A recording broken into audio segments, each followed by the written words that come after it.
Hello students, welcome back to our channel. आज हम लोग बात करेंगे कैश फ्लो। जो हमारा कैश फ्लो नया चैप्टर स्टार्ट हुआ है, तो लास्ट वीडियो आप ज़रूर देख लीजिएगा। उसके पहले के सारे सॉल्यूशंस, जैसा कि हम लोग DK गोयल बुक यूज़ कर रहे हैं, तो सारे सॉल्यूशंस उसमें दिए हुए हैं। ठीक है, हमने इसको पूरा सॉल्व कर दिया है और उसके साथ साथ अभी भी जो पूरे क्वेश्चन हम लोग सॉल्व कर रहे हैं।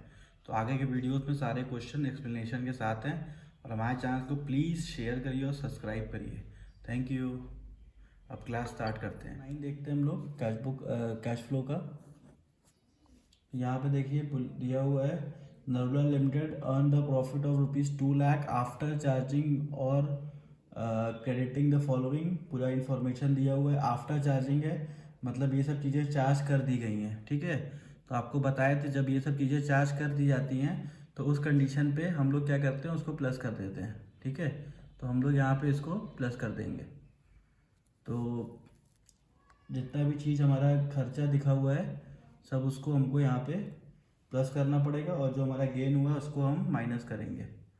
सिंपल सा क्वेश्चन है। और उसके बाद जो हमारा आंसर आएगा उसमें हम लोग इसका करंट एसेट्स करंट लायबिलिटीज का जो इंक्रीज डिक्रीज है उसको एडजस्ट करेंगे। तो सबसे पहले देखते हैं हमारा प्रॉफिट कितना दिया हुआ है। तो हमारा जो प्रॉफिट यहाँ पे दिया हुआ है आपको 2 लाख का दिया हुआ है, और क्या बोल रहा है, earn the profit after charging इतना। ठीक है, तो यहाँ पे अब आपको पहले प्रॉफिट निकालना पड़ेगा कि कितना प्रॉफिट है। क्यों?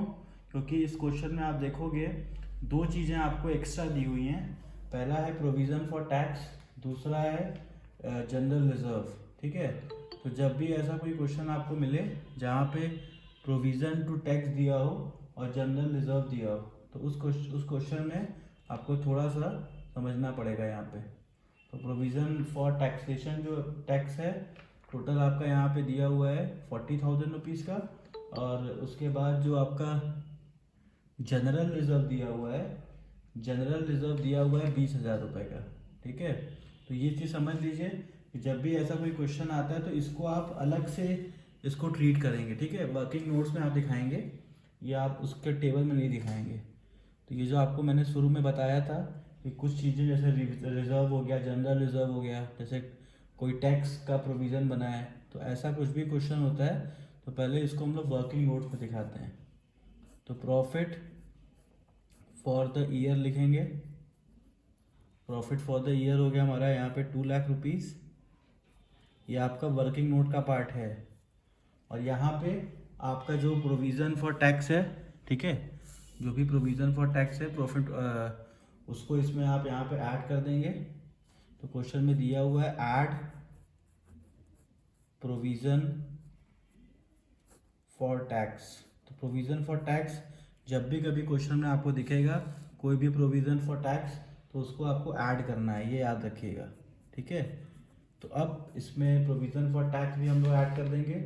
उसके अलावा देखिए प्रोविज़न फॉर डाउटफुल डेब्ट्स भी दिया हुआ है, लेकिन प्रोविज़न फॉर डाउटफुल डेब्ट्स इसमें नहीं ऐड करते हैं, ये आपको याद करना पड़ेगा ना।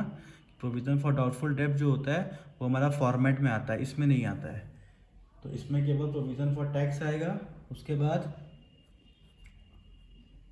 ट्रांसफ़र टू जनरल रिजर्व, जो पैसा हमने जनरल रिजर्व में ट्रांसफ़र किया है वो हमारा आएगा।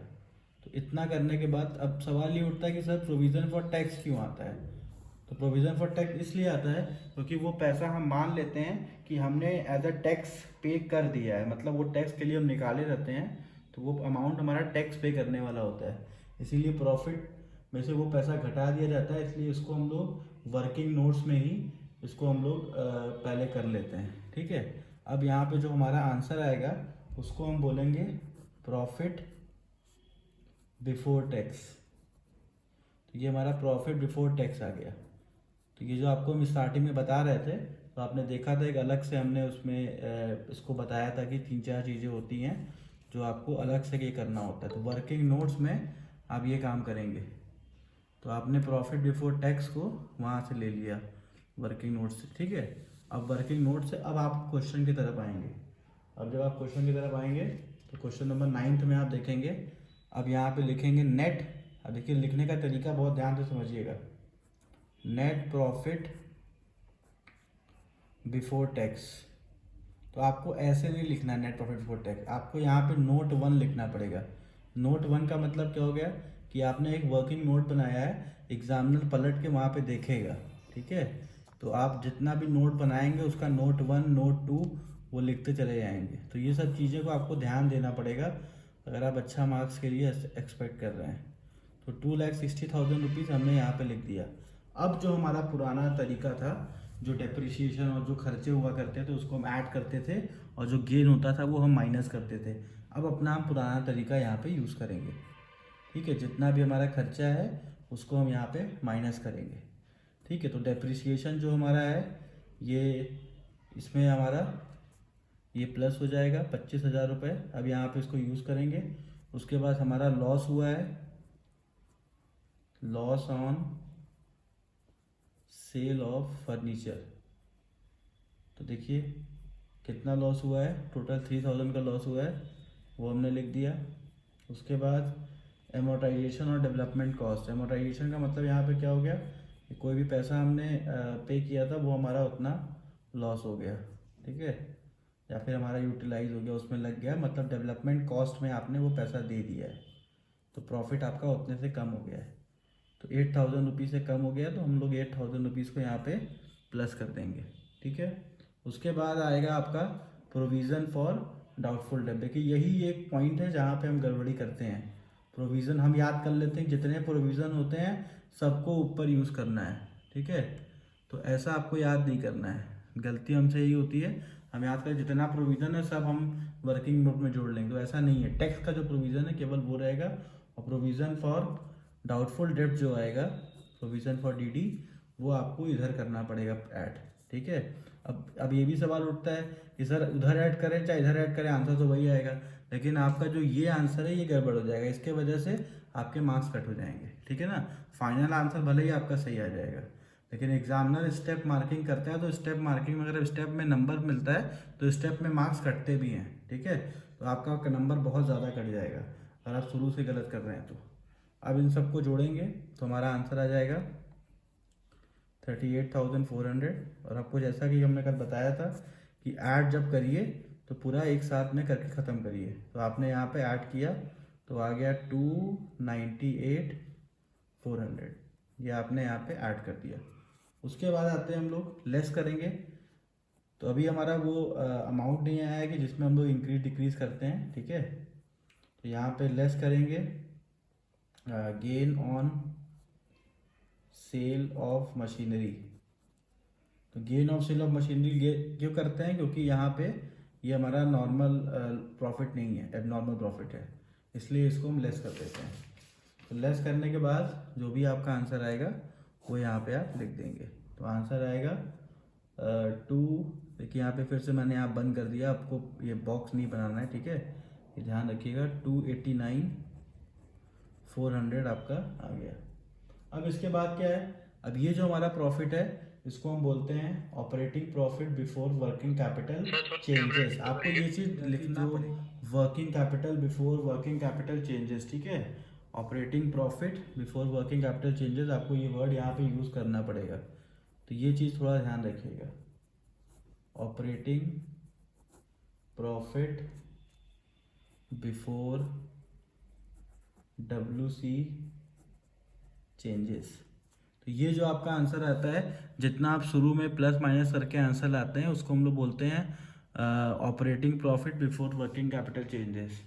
तो ये गलत मत करिएगा, ठीक है। अब इसके बाद आपका इंक्रीज डिक्रीज जो करंट एसेट्स दिया हुआ है, करंट लायबिलिटी दिया हुआ है, अब उसको आप यहाँ पे यूज़ करेंगे, ठीक है। तो अब यहाँ पे हम लोग करंट डिक्रीज देखते हैं क्या हुआ है। तो हमारे पास ऐड का केवल ट्रेड पेबल दिया हुआ है हमारे पास, ठीक है, ट्रेड पेबल ही हमारा बढ़ रहा है। तो ऐड में हम लोग मत इंक्रीज इन करंट लायबिलिटीज़ करते हैं, ठीक है। ऐड लिख के यहाँ पे हम लोग लिखेंगे इंक्रीज इन करंट लायबिलिटी। तो कितना इंक्रीज हो रहा है, ट्रेड पेबल का आप देखेंगे तो ट्रेड पेबल का 19,000 रुपीज़ आपका इंक्रीज हो रहा है। तो यहाँ पे 19,000 रुपीज़ आप यहाँ पे ऐड कर देंगे। और फिर से वही बात कि आपको डायरेक्टली यहाँ पे इसको क्लोज कर देना है।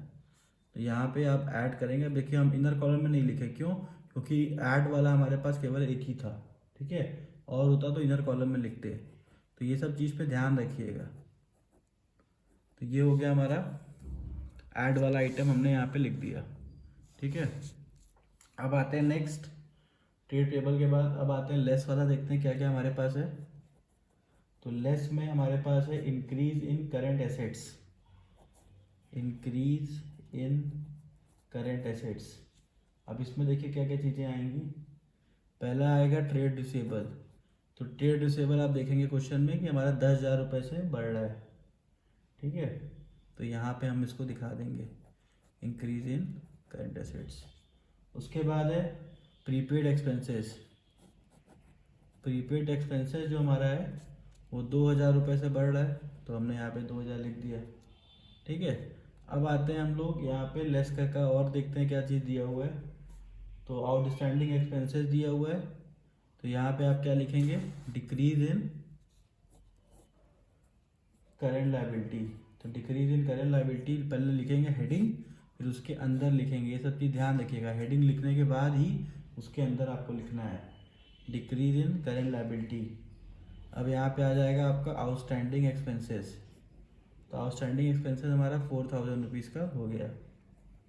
उन दोनों को जोड़ देंगे तो हमारा टोटल आ जाएगा यहाँ पे 16,000। ये सब हमारा माइनस वाली चीज़ें हैं। ठीक है, सबको ब्रैकेट में कर दीजिएगा। तो यहाँ पे आप ब्रैकेट में लिखेंगे 16,000 रुपये। अब ऊपर के अमाउंट से आप 16,000 रुपीज़ माइनस कर देंगे, तो आ जाएगा 2,92400। ये आपने यहाँ से माइनस कर दिया। अब इसके बाद देखिए एक चीज़ ध्यान से समझिएगा, जैसा कि हमने आपको स्टार्टिंग में बताया था कि जो भी आपका प्रोविज़न फॉर टैक्स होता है, ये हम उतना ही पैसा प्रोविज़न में लिखते हैं जितना टैक्स हमको पे करना होता है। ठीक है, कोई एक्स्ट्रा पैसा नहीं करते, क्योंकि हमको पता होता है हम इतने का बिजनेस किए, इतना हमको टैक्स पे करना है। तो प्रोविज़न फॉर टैक्स का मतलब होता है कि वो पैसा टैक्स के लिए हम पे कर चुके हैं। ठीक है, तो यहाँ पे पेमेंट ऑफ टैक्स का आप एंट्री क्या करोगे, जो प्रोविज़न में लिखा हुआ है। तो ये यहाँ पे समझने की चीज़ है कि प्रोविज़न फॉर टैक्स जो है वो आखिरी में हमारा पेमेंट ऑफ टैक्स बन जाएगा। ठीक है, तो यहाँ गलती मत करिएगा, यहाँ पे आपको पेमेंट ऑफ टैक्स लिखना पड़ेगा। जब भी कहीं प्रोविज़न दिखेगा तो आपको लास्ट में पेमेंट ऑफ टैक्स के रूप में यहाँ पे दिखाना है। तो जो आपका आंसर आएगा उसको हम बोलेंगे net cash from operating activities. तो अब हमारा जो आंसर आ जाएगा वो आ जाएगा 2,52,400। तो इस तरीके से आपका ये क्वेश्चन कंप्लीट हो जाएगा। तो देखिए कुछ भी इसमें नया नहीं है, अगर आप बेसिक्स को याद कर रहे हैं, ध्यान से देख रहे हैं, तो आपको दिक्कत नहीं होगी। अगर आप डेली क्लासेस ले रहे हैं और उसको बेसिक्स पे ध्यान दे रहे हैं तो नंबर 10 जो आपका है थोड़ा सा अनोखा क्वेश्चन है, क्योंकि यहाँ पे आपको कुछ ऐसा टेबल वेबल नहीं दिख रहा है। ठीक है, आपको पैराग्राफ वाइज में लिख के दे दिया है, कुछ डरने की ज़रूरत नहीं है, यूज़ वैसे ही होगा। ठीक है, तो क्या बता रहा है क्वेश्चन नंबर 10, बता रहा है जेड लिमिटेड के बारे में कि जेड लिमिटेड ने प्रॉफिट बनाया 20 लाख रुपीज़ का आफ्टर चार्जिंग डेप्रिसिएशन। डेप्रिसिएशन इसमें चार्ज कर दिया गया है 1,50,000 रुपीज़ का। रिटर्न ऑफ प्रिमिलरी एक्सपेंसेस वो भी 10,000 का, और loss on the sale of assets है 30,000 का। तो अब from the following information is available for you. अब ये हमारे पास इन्फॉर्मेशन ये अवेलेबल है, इंक्रीज डिक्रीज सब दिया हुआ है। तो देखिए यहाँ पे सबसे पहले आपको ये समझना होगा कि जो नेट प्रॉफिट दिया हुआ है उसको क्या हम डायरेक्टली लिख सकते हैं।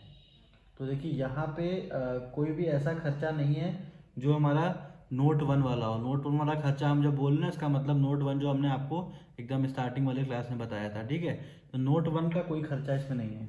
तो हम लोग क्या कर सकते हैं, डायरेक्ट इन सब चीज़ों को हम अपने क्वेश्चन में इम्प्लीमेंट कर सकते हैं। मतलब हमने फॉर्मेट बना के कैश फ्लो का इसका क्वेश्चन लगा सकते हैं। तो ये सब चीज़ें पहचाननी पड़ेगी। देखिए एक फ्लो में आप क्वेश्चन लगाने के लिए बैठ गए और आप फटाफट लगा रहे हो, ऐसे नहीं, पहले क्वेश्चन पहचानिए। क्योंकि दिक्कत क्या होता है ना, 90% बच्चों को क्वेश्चन आ भी जाता है, एग्ज़ाम में लगा के आ जाते हैं, फिर बाद में कहते हैं अरे सर गलती हो गई। तो इसीलिए पहले क्वेश्चन पहचानिए कि क्वेश्चन कह क्या रहा है, फिर उसके हिसाब से क्वेश्चन लगाइए। ठीक है, यहाँ पे net profit for the year दिया हुआ है, तो हमने यहाँ पे net profit for the year निकाल दिया। Net profit for the year, यहाँ पे 2 कॉलम बना लेते हैं जैसे पहले करते थे। तो net profit for the year जो हमारा क्वेश्चन में दिया हुआ है वो है 20 लाख रुपीज़। तो 20 लाख रुपीज़ को देख के आप लिख दीजिए। पहला काम तो ये कर लीजिए। उसके बाद देखिए क्या है, उसके बाद है एडजस्टमेंट करना है हमको। अब जैसे हम लोग एडजस्टमेंट करते हैं जैसे for non cash and operating items, तो एक लाइन हम यहाँ पे आपको और लिखना सिखाना चाहते हैं क्योंकि आपको थोड़ा सा आइडिया हो गया है कैसे क्वेश्चन लिखते हैं। तो उसमें आप अपने क्वेश्चन में एक चीज़ और लिखने का आदत डाल लीजिए, adjustment for non cash and operating item. तो ये ज़रूरी तो नहीं है लेकिन लिखेंगे तो आपको इसका एडवांटेज ज़रूर मिलेगा, ठीक है। तो इसको आप लिखने की कोशिश करिए क्योंकि ये है क्या, जो आप ऐड और डिक्रीज़ करते हैं वही का कॉन्सेप्ट है, ठीक है। तो देखते हैं क्या क्या चीज़ें हमारे पास दी गई हैं ऐड करने के लिए। तो पहले वो सब चीज़ों को देख लेते हैं जिसको हमको ऐड करना है। तो ऐड करने के लिए हमारे पास है डेप्रिसिएशन। तो डेप्रिसिएशन कितना दिया हुआ है पहले उसको देख लेते हैं। तो 1,50,000 रुपीज़ का हमारे पास डेप्रिसिएशन दिया हुआ है, वो हम लिख लिए। उसके बाद प्रिलिमिनरी एक्सपेंसेस रिटर्न ऑफ। तो प्रिलिमिनरी एक्सपेंसेस क्या होता है, जब हम बिज़नेस स्टार्ट करते हैं तो उस समय जो हम पैसा खर्चा करते हैं मतलब शेयर वेयर इशू करने में, उसको हम लोग प्रिलिमिनरी एक्सपेंसेस कहते हैं, ठीक है। तो प्रिलिमिनरी एक्सपेंसेस जो है उसको रिटर्न ऑफ करना है, तो वो भी हमारा यहाँ पे 10,000 रुपये प्लस हो जाएगा क्योंकि ये सब हमारे अदर खर्चे मतलब ये खर्चे हैं, ठीक है, नॉन कैश वाले खर्चे हैं। उसके बाद आते हैं loss on the sale of assets. हमने एसेट बेचा था, उस पर हमारा नुकसान हुआ था। Loss on the sale of assets. तो एसेट्स में नुकसान कितना हुआ है, 30,000 रुपीज़ का नुकसान हुआ है। तो हमने 30,000 रुपीज़ यहाँ पे लिख दिया। तो ये सारा अमाउंट ऐड होगा, ठीक है। तो ऐड होके बन जाएगा हमारा कुल मिला के 1,90,000 रुपये। तो 1,90,000 रुपये आप यहाँ पे जोड़ देंगे और जोड़ के तुरंत का तुरंत यहाँ पे आंसर लिख देंगे। तो आपका हो जाएगा 21,90,000 रुपीज़। ये आपका यहाँ तक का आंसर आ गया। बहुत ही सिंपल था, जो कॉन्सेप्ट है वही चल रहा है, ठीक है, कुछ भी अभी नया नहीं आया है। उसके बाद क्या है, अब यहाँ पे हमारा ऐड वाला काम तो हो गया लेकिन माइनस वाला कुछ ऐसा दिख नहीं रहा है क्वेश्चन में, ठीक है। तो हम लोग मान लेंगे जो हमारा आंसर आया है ये operating profit before working capital changes है, ठीक है। तो यहाँ पे आप लिख दीजिए operating profit before working capital changes, ये आपका आ गया, ठीक है। इसके बाद आते हैं नेक्स्ट, अब हम लोग ऐड करेंगे जो हमारा करंट एसेट्स करंट लायबिलिटी वाला पार्ट है, वो हमारा आ गया, ठीक है। तो अब यहाँ पे ऐड करेंगे decrease in current assets, decrease in CA. तो कितना करंट एसेट में डिक्रीज हो रहा है, तो ये हमारा प्रीपेड एक्सपेंसेस है वही खाली यहाँ पे जा रहा है। तो प्रीपेड एक्सपेंसेस लिख देंगे, ये हमारा हो जा रहा है 2,000 रुपीज़ का, ठीक है। उसके बाद इंक्रीज इन करंट लायबिलिटी हमारा कुछ है, उसको भी देख लेते हैं। Increase in CL, current liabilities कितना आ रहा है हमारा, ट्रेड पेबल है, तो यहाँ पे ट्रेड पेबल हमने लिख दिया, वो आ गया हमारा 45,000 रुपीज़ का। तो ये हमारा टोटल मिला के यहाँ पे आ गया 47,000। तो 47,000 रुपीज़ यहाँ पे हमारा टोटल ऐड हो गया। अब 47,000 को हम यहाँ पे इसमें जोड़ देंगे, तो टोटल हमारा आ जाएगा 22। यहाँ तक कोई दिक्कत नहीं है, यहाँ पे हमने इसको ऐड कर दिया 27 को, ठीक है। तो ये हमारा आंसर आ गया। अब उसके बाद नेक्स्ट हम लोग देखेंगे और क्या क्या चीज़ें ऐड हो सकती हैं, फिर दिक्कत हो सकती है। तो ऐड वाला काम बंद हो गया, अब यहाँ पे हम लोग लेस करेंगे। तो लेस में देखिए क्या है, इंक्रीज इन करेंट एसेट्स। तो यहाँ पे हमारा ट्रेड रिसेबल है, वो इंक्रीज़ हो रहा है कितने रुपए से, 53,000 रुपीज़ से। ठीक है, तो इसको लेस करेंगे, तो इसको भी हम उसमें लिख देंगे ब्रैकेट में। उसके बाद नेक्स्ट है हमारा लेस में ही आएगा डिक्रीज इन CL। कितना डिक्रीज हो रहा है देखिए, आउटस्टैंडिंग एक्सपेंसेस जो है वो हमारा डिक्रीज हो रहा है टोटल 10,000 रुपये का। तो 10,000 रुपये हमने टोटल यहाँ पे डिक्रीज कर दिया। ठीक है, अब हमारा जो ब्रैकेट में आंसर आएगा वो आएगा 63,000 रुपये, 63,000 रुपीज़। अब क्या करेंगे, अब हमारा फाइनल आंसर आ जाएगा।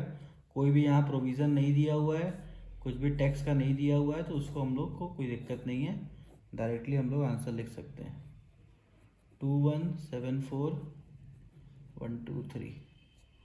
तो ये आपका रहा फाइनल आंसर। अब हम लोग स्टार्ट करेंगे क्वेश्चन नंबर 11A के बारे में देखेंगे। 11A में क्या नया चीज़ दिया हुआ है। ठीक है, तो 11A में आप देखेंगे तो आपको 2017-2018 का बना के दिया हुआ है, जहाँ पे प्रॉफिट एंड लॉस दिया हुआ है।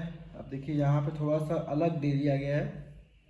ठीक है, यहाँ थोड़ा सा दिमाग आपको लगाना पड़ेगा, क्योंकि यहाँ पे प्रॉफिट एंड लॉस दिया हुआ है 2 साल का, उसके बाद ट्रेड रिसेबल दिया हुआ है, उसके बाद जनरल रिजर्व दिया हुआ है, सैलरी आउटस्टैंडिंग दिया हुआ है, वेजेस प्रीपेड और गुडविल और कैश एट बैंक। ठीक है, कैश एट बैंक को तो देखना ही मना है, उसको देखिए ही मत।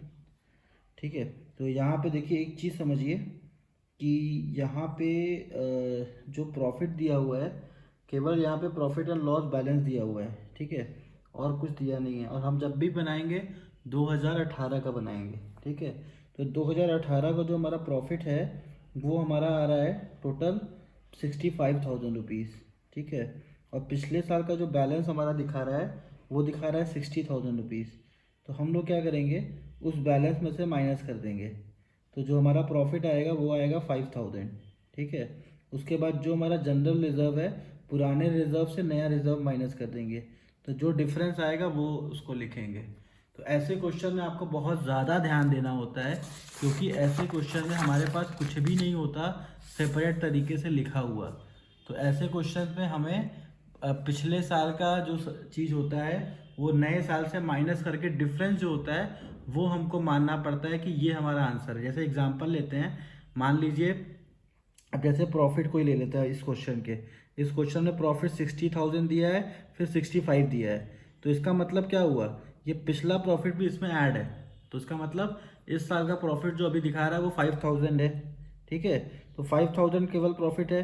अब जनरल रिजर्व को देखेंगे तो मतलब पूरा पैसा गया कहाँ, सारा पैसा जनरल रिजर्व में इन्होंने ट्रांसफ़र कर दिया, तो जनरल रिजर्व को अब माइनस करेंगे, फिर जो आएगा वो हमको मिलेगा अपना प्रॉफिट के रूप में। ठीक है, तो ऐसे ही क्वेश्चन एग्जाम में आते हैं। ठीक है, अगर आपका इजी पेपर बन रहा है तो जो हम लोग ने क्वेश्चन लगाया 10th के पहले तक का वैसा बन जाएगा, लेकिन अगर टफ पेपर बन रहा है तो पेपर ऐसे ही बनेगा। तो ऐसे क्वेश्चन को बहुत ध्यान से देखेंगे और इसको समझेंगे तब करेंगे। ठीक है, तो सबसे पहले हम लोग क्या करेंगे, वर्किंग नोट्स बनाएंगे। नोट वन में देखिए यहाँ पे आपको दिखाना पड़ेगा calculation of net profit before tax.